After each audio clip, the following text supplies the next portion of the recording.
4절 말씀입니다.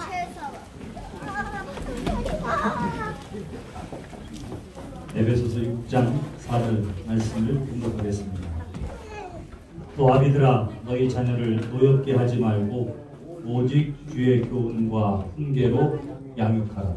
이것이 오늘 우리에게 주시는 하나님의 말씀입니다. 모두 자리에 앉으시겠습니다. 이 시간 우리 신앙의 고백을 담아서 함께 찬송하겠습니다.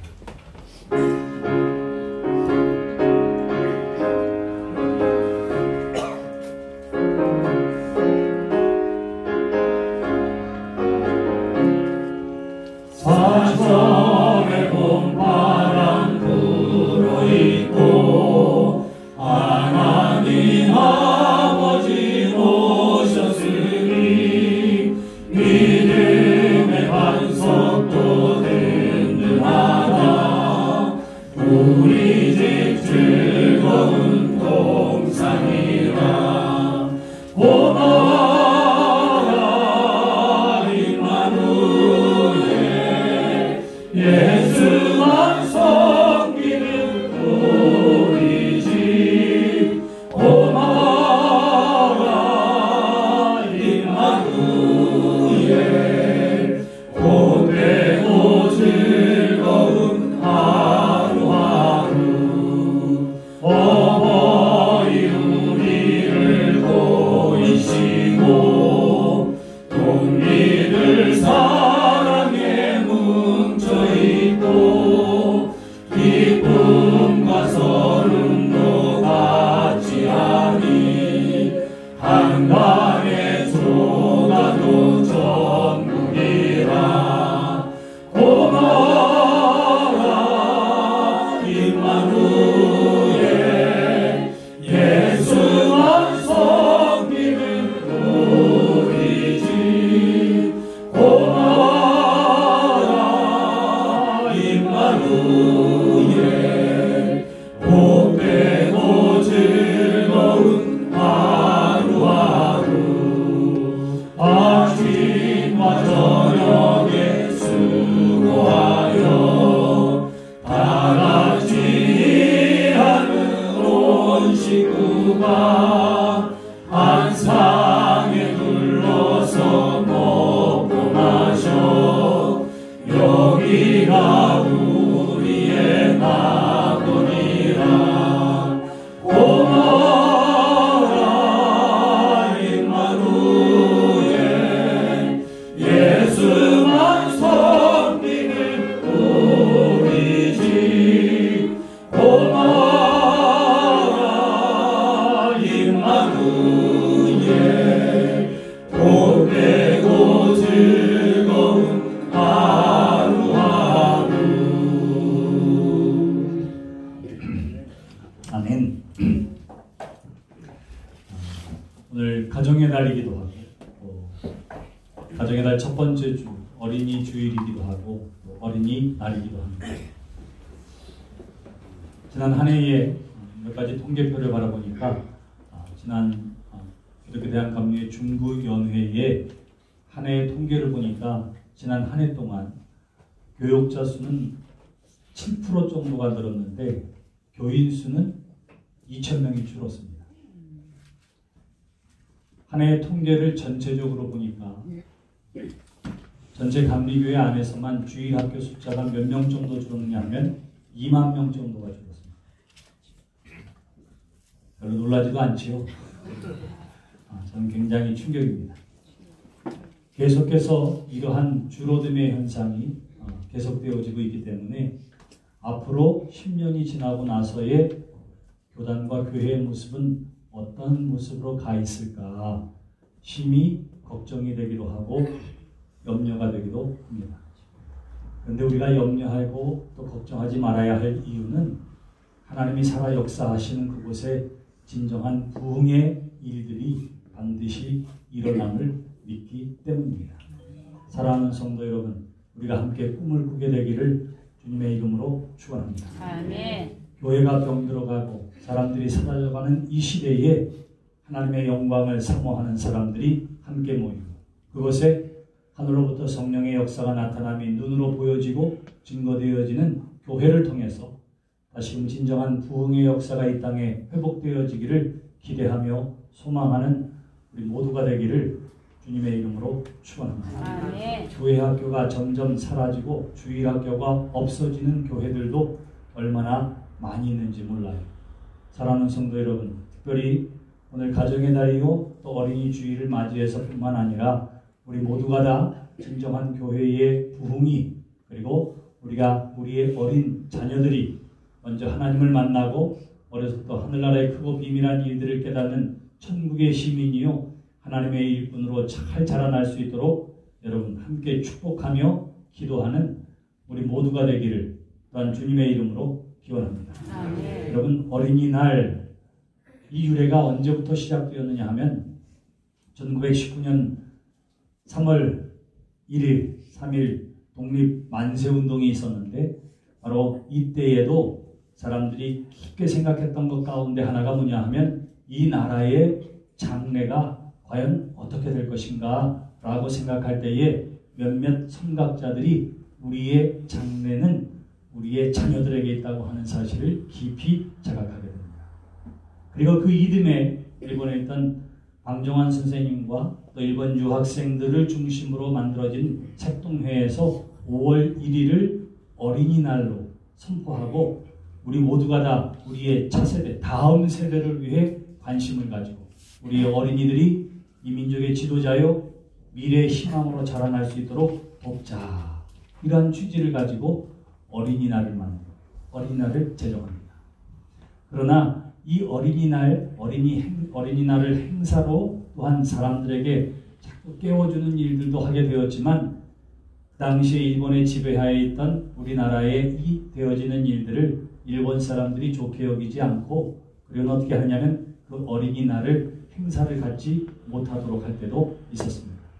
그러다가 해방되는 1945년에 이르러서야 다시 어린이날을 지키게 되어졌던 것이고요. 그 이듬해에 어린이날을 정식으로 선포하고, 그리고 1957년에는 어린이 헌장이라고 하는 것도 제정해서 공표하게 되어지고요.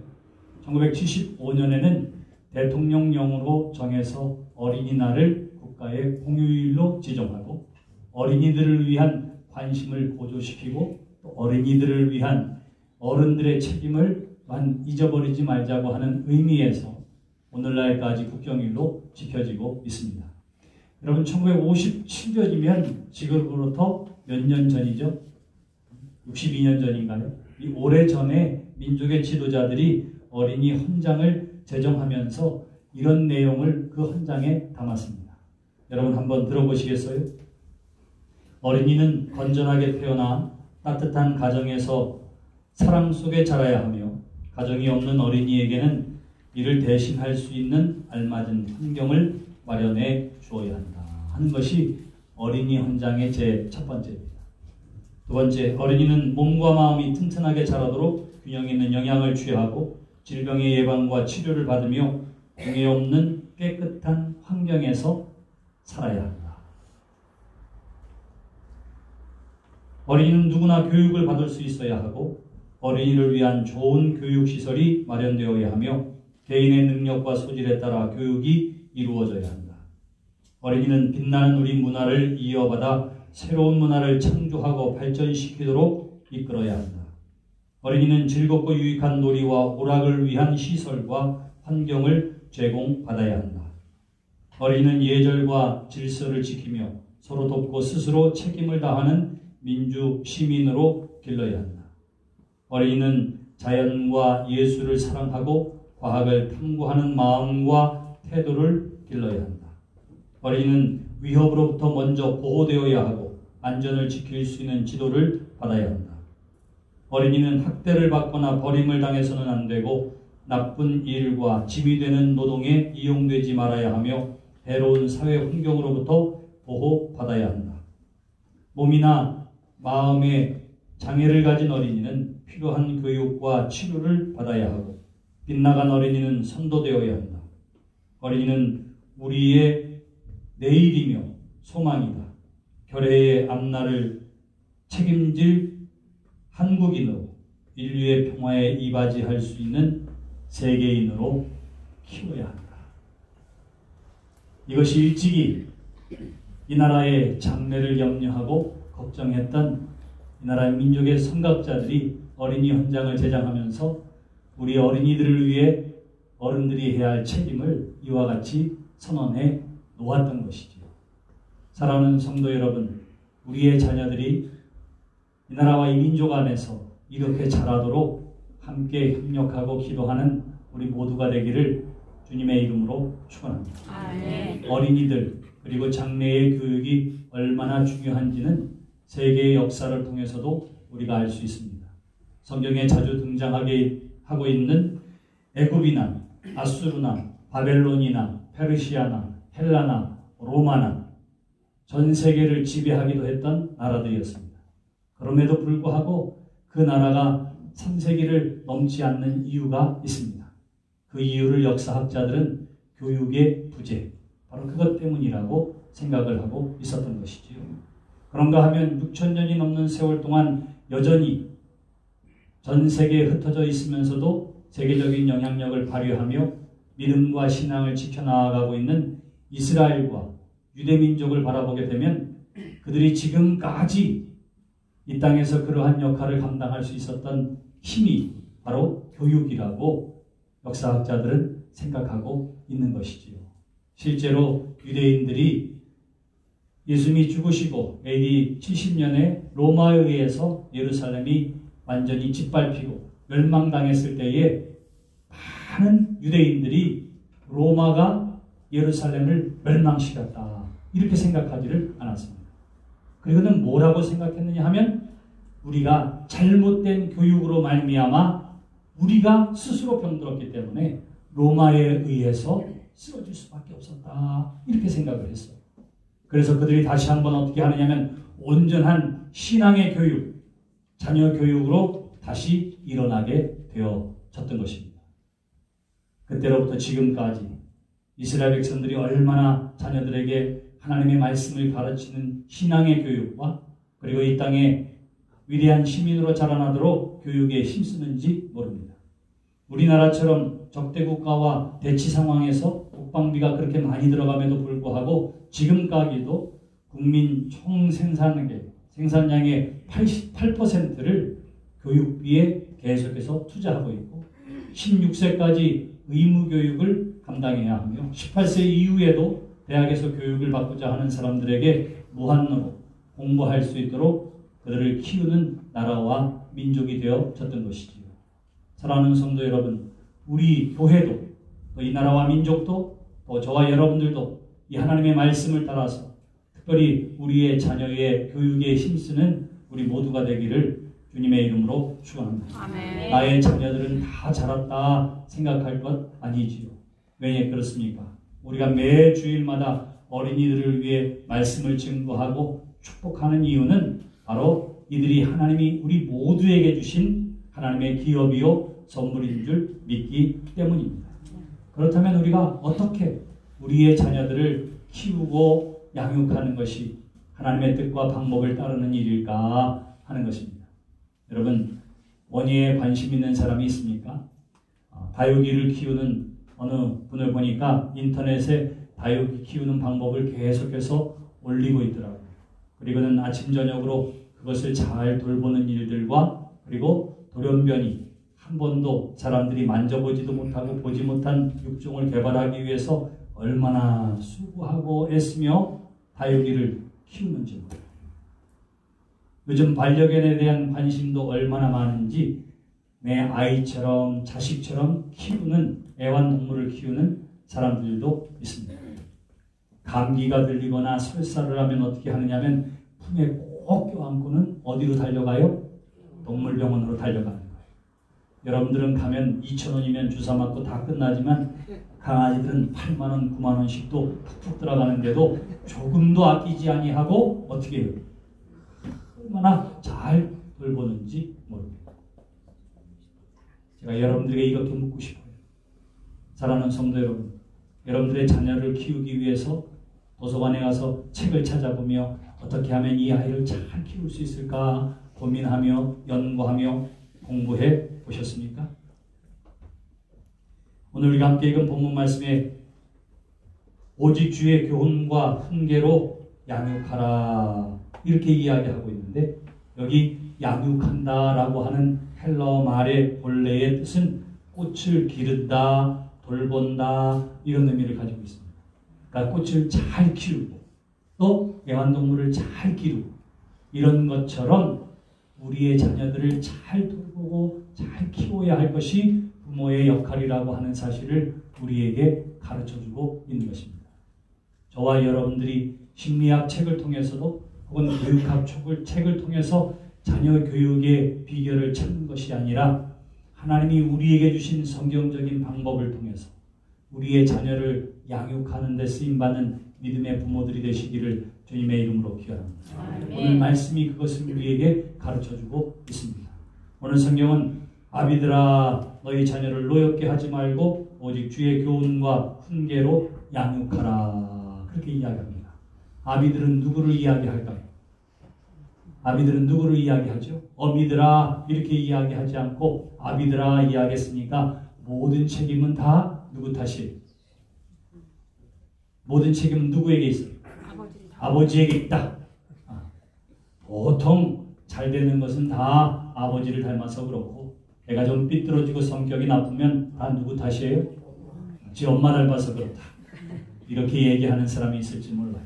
근데 성경에서 이렇게 이야기하는 것은 마치 바울이 교회의 편지를 보내면서 형제들아 이렇게 이야기할 때에 남자 성도들만을 이야기하는 것이 아니라 온 교우들을 이야기하는 것처럼 여기서 아비들아 이렇게 이야기할 때에도 아버지와 어머니, 부모에게 그 책임을 이야기하고 있는 것입니다. 다시 말하면 우리 자녀들에 대한 부모는 자녀들에 대해서 책임을 가지고 있다라고 하는 사실을 일깨워주고 있는 것이지요. 여러분들의 자녀들에 대한 책임이 누구에게 있다고요? 따라해봅시다. 나에게 있습니다. 나에게 있습니다. 남편에게 있고 아내에게 있는 것이 아니라 곧 나에게 있다라고 하는 사실을 제일 먼저 우리에게 일깨워주고 있는 것입니다. 자, 자녀 교육에 대해서 이야기할 때에 또 자녀들에 대해서 이야기할 때에 어느 누구도 당당하게 이야기할 수 있는 사람이 많지 않아요. 그 이유가 도대체 무엇입니까? 우리가 자녀들을 키우다 보면 기쁘고 행복한 일들도 있을 뿐만 아니라 어렵고 힘든 일들도 만나게 됩니다. 기쁜 일에 대해서는 자랑스럽다가도 어렵고 힘든 일을 당하게 되면 이것이 내 탓인가 보다, 나 때문인가 보다 해서 부모들의 마음이 위축되어지기도 하는 것이지요. 더더군다나 오늘 말씀을 보면은 뭐라고 이야기하느냐 하면 아비들아 너희 자녀를 노엽게 하지 말고 오직 주의 교훈과 훈계로 양육하라. 부모에게 이렇게 말했기 때문에 자녀들이 잘 되는 것은 하나님의 은혜이기도 하고 부모에게 자랑이 되어지기도 하지만 때로는 어려운 시간을 보내게 되면 부모가 마음이 위축되어지기도 하고 내가 정말 큰 잘못을 해서 그런가 보다. 이러한 마음을 갖게 되어지는 것 아니겠어요? 근데 성경을 다시 한번 살펴보면 성경은 우리에게 뭐라고 이야기하느냐 하면 주의 교훈과 훈계로 양육하라 이렇게 이야기합니다. 주의 교훈으로 양육하라 이렇게 이야기합니다. 다시 말하면 부모가 잘 그리고 모범이 되었기 때문에 우리의 자식도 나를 따라서 잘 자라나고 부모의 신앙이 좋기 때문에 자녀들의 신앙도 훌륭하고 그럴 것 같지만 그렇지 않은 경우라 하더라도 여러분 실망하지 마시기를 바랍니다. 우리가 잘 아는 마틴 루터의 아들이 누군지 아세요? 네? 마틴 루터의 아들이 요한 웨슬레 목사님이 있었습니다. 영국을 변화시키기도 하고 새로운 교회 운동을 시작한 부흥의 역사를 하나 성령의 은혜와 은총 가운데 이뤄낸 사람이기도 합니다. 그 자녀들이 어떻게 됐는 줄 아세요? 아무도 몰라요. 아무도 몰라요. 훌륭한 믿음의 사람에게 훌륭한 믿음의 자식들이 나오느냐? 그렇게 이야기할 수 없어요. 그런가 하면 전혀 형편없는 믿음의 사람, 믿음의 부모, 본받을 것 없고 가르칠 것 없는 부모라 하더라도 그 자식에게서 똑같은 자녀들이 자라나느냐? 그렇지도 않은 거예요. 사랑하는 성도 여러분, 여러분들이 자녀들에게 교육하고 이야기할 때에 야! 적어도 나만큼만 해. 나만큼만 해. 이렇게 이야기할 수 있는 부모님 있으면 한번 손 좀 들어보세요. 내가 좀 확인 좀 할 게 있어서. 우리 교회 교인들. 야! 적어도 아버지가 한 것만큼은 해야 돼. 적어도 야! 너 그 시절에 내 엄마 내가 한 것만큼만 해라. 이렇게 자신 있게 이야기할 수 있는 사람 손 들어보세요. 나만 들어도 아무도 없네.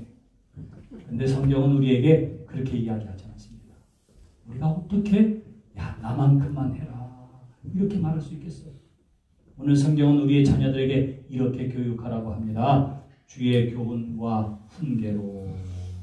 다시 말하면 우리의 자녀들이 부모된 나를 본받고 부모된 나를 그대로 담고 부모된 나를 통해서 얻어지게 하는 것이 아니라 우리의 자녀들이 누구를 바라보게 해요?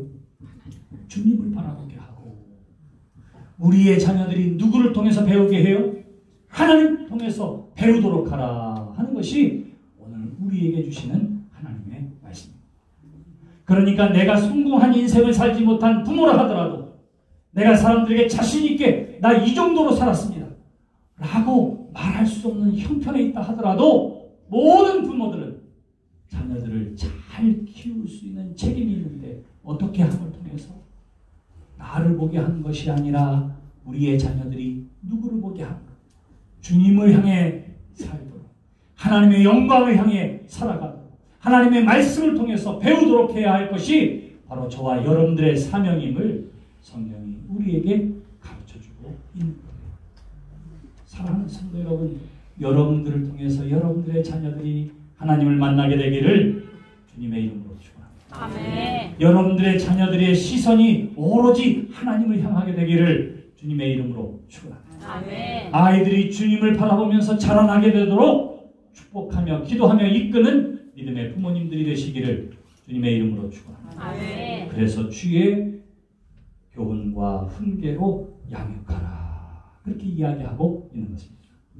또한 여기 교훈이라고 하는 말도 원래의 헬라어 말은 규범을 가지고 훈련시킨다 이런 의미를 가지고 있습니다. 다시 말하면 규범을 가지고 일관성 있게 자녀들을 양육하라 이렇게 이야기를 하고 있는 거예요. 규범을 가지고 일관되게 양육한다고 하는 말이 무엇입니까? 하나님 앞에 예배하는 시간은 꼭 예배하는 시간이니 그 예배의 시간에는 타협함이 없다고 하는 사실을 늘 어렸을 때부터 가르치는 부모님 되시기를 주님의 이름으로 축원합니다. 아이들을 건강하게 자라기 위해서 이 시대에 해야 할 많은 일들이 있습니다. 여러분 우리 자녀들도 다 휴대폰을 가지고 있는 아이들이 많은데 여러분들의 자녀들은 아이들이 몇 살에 휴대폰을 사주셨어요? 몇 살? 다 서마다 다른 기준을 가지고 있을지 모릅니다. 그런데 이 아이들이 안전하게 지금 학교를 오고 가고 있는지 급한 일에 부모에게 연락할 일은 없는지 더욱더 그 안전이 염려되는 이 시대에 아이들에게 휴대폰을 그 용도로 사줄 수는 있어요. 그런데 아이들이랑 약속을 합니다. 내가 너에게 휴대폰을 사줬을 때에는 네가 나와 지켜야 할 것이 있어. 그것이 뭐냐 하면 너희가 집 밖으로 나가는 순간에 휴대폰을 받아서 켜게 될 것이고 학교에 도착하면 꺼야 하고 그리고 학교에서 다시 나올 때는 켜야 하고 집에 돌아왔을 때에는 네가 중학교에 갈 때까지 혹은 고등학교에 입학할 때까지 반드시 부모에게 갖다 줘야 한다. 이 휴대폰은 어떤 용도로 쓴다고요? 그 안전을 위해서. 아이들이 조금 자라나면서 때로는 그 휴대폰으로 인터넷을 하기도 하고 유튜브를 보기도 하고 부모들이 그것에 대해서 정해놓을 수가 있어요. 그런데 그 정해놓은 것을 어떻게 한다고요? 반드시 지키도록 아이들에게 규범을 정하게 하고 일관성을 갖게 하라. 성경이 그렇게 이야기를 하고 있는 것입니다. 애들이 와서 뽀뽀를 해주고 엄마 아빠밖에 없어요. 막 그러면 언제 그래 알았어 야 휴대폰 하나 썼어. 이렇게 이야기하고 괜히 기분 나쁘고 속상하면 애들한테 뭐라고 먼저 야단쳐요. 야! 휴대폰 가져와 휴대폰 가져와. 여러분 그렇게 하지 말라는 거예요. 어떻게 한다고요? 일관성을 가지고 규범 있게 자녀를 양육하라 하는 것이 성경적인 자녀 교육의 지침인 줄 믿습니다. 한 걸음 더 나아가서 성경은 우리에게 뭐라고 이야기하느냐면 너희 자녀를 노엽게 하지 말아라 이렇게 이야기해요. 노엽게 하지 말라고 이야기합니다. 골로새서 3장 21절에 보시면 아비들아 너희 자녀를 노엽게 하지 말지니 낙심할까 함이라 그렇게 이야기해요. 노엽게 하지 말아야 할 이유가 있습니다. 아이가 무엇한다고요? 낙심케 될까봐, 기가 죽을까봐 바로 그것들을 이야기하는 거예요. 오늘날 심리학에서 이야기하는 모든 것들, 교육학에서 이야기하는 모든 것들이 이 안에 담겨져 있습니다. 아이들을 감정적으로 대함으로 말미암아 아이의 마음에 상처를 주지 말아라 그렇게 이야기하는 거예요. 여러분 아이들이 학교에서 왕따를 당하고 이런저런 문제를 만난다 하더라도 똑같은 환경 속에서 건강하게 자존감을 지키며 자라나는 아이들이 있습니다. 그 아이들이 누군지 아세요? 부모로부터 신뢰와 사랑과 인정을 받는 아이들.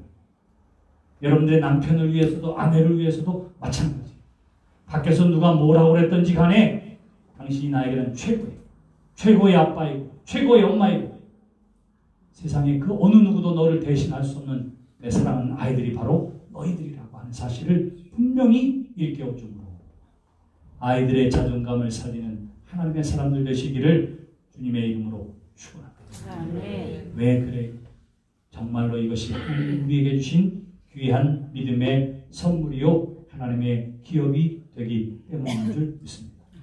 자, 이와 같이 우리 모든 믿음의 사람들에게 책임이 있는 줄 믿습니다. 나를 바라보면서 나를 닮아라. 믿음의 부모는 그렇게 이야기하지 아니하고 자녀들이 누구를 만나게 한다고요? 하나님을 만나게 하고 하나님을 바라보며 삶을 살게 합니다. 일정한 규범을 가지고 말씀으로 양육하고 훈련합니다. 아이들의 감정에 상처가 되지 않는 말을 아끼고 아이들을 이성적으로 일관된 행동으로 대하고 그들을 위해 축복함으로 우리의 자녀들이 믿음의 사람으로 자라나게 되기를 주님의 이름으로 축원합니다. 어떻게 하면 가능할까요? 많은 사람들이 부모들에게 자신의 감정을 먼저 다스리라, 감정과 행동의 일관성을 가지라, 합리적인 태도를 가지고 먼저 듣고 자녀들에게 이성적으로 대하라. 자녀의 유익을 위해 행동해라. 너는 인격적인 그리고 지성적으로 아이들을 훈육하라. 이런저런 많은 이야기들을 하게 되지만 성경은 우리에게 한마디로 이렇게 이야기하고 있습니다. 5장과 6장의 말씀이 전체 가족, 사회생활에 대한 이야기예요. 근데 그 말씀 가운데에 5장 18절에 보시면 이런 말씀이 있습니다. 술 취하지 말라 이는 방탕한 것이니 오직 성령으로 충만함을 받으라. 쭉 앞에 이런저런 이야기들을 하면서 결론적으로 우리에게 이야기하는 것이 뭐냐 하면 뭐를 받으라 그래요? 성령의 충만함을 받으라. 상전들아, 종들아, 부모들아, 자녀들아 성령의 충만함을 받으라. 이렇게 이야기합니다. 성령의 충만함을 받는다고 하는 것은 성령의 온전한 다스림과 가르치심과 지도하심 가운데에 놓여진 것을 성령이 충만한 상태 이렇게 이야기해요. 저와 여러분들의 삶이 이와 같아지게 되기를 주님의 이름으로 축원합니다. 성령의 충만함을 사모하는 여러분들이 되시기를 바랍니다. 그로 말미암아 하나님이 나를 다스려 주시고 하나님이 나의 감정을 다스려 주시고 하나님이 나를 지혜롭게 하시고 하나님의 나의 입을 열게 하셔서 우리의 자녀들을 믿음의 자녀들로 신앙의 자녀들로 하나님이 주신 꿈을 이루어 나가는 하나님의 자녀들로 양육하는 데 쓰임받는 믿음의 부모님들이 되시기를 주님의 이름으로 축원합니다. 우리의 자녀들뿐만 아니라 우리의 교회에 나와 있는 우리의 자녀들, 우리 모두의 자녀들을 위해서 또한 함께 축복하며 기도하는 성도들이 되시기를 주님의 이름으로 축원합니다. 기도하겠습니다. 참 좋으신 아버지 하나님 은혜를 감사합니다. 무너져가는 교육을 다시금 세우게 하시려고 오늘 우리에게 말씀하여 주시는 줄 믿습니다. 교회 학교가 시들어가고 이 땅의 젊은이들이 길을 잃었다면 제일 먼저 부모된 우리들이 회개하며 하나님 앞에 바로 서는 역사가 있게 하여 주시옵소서.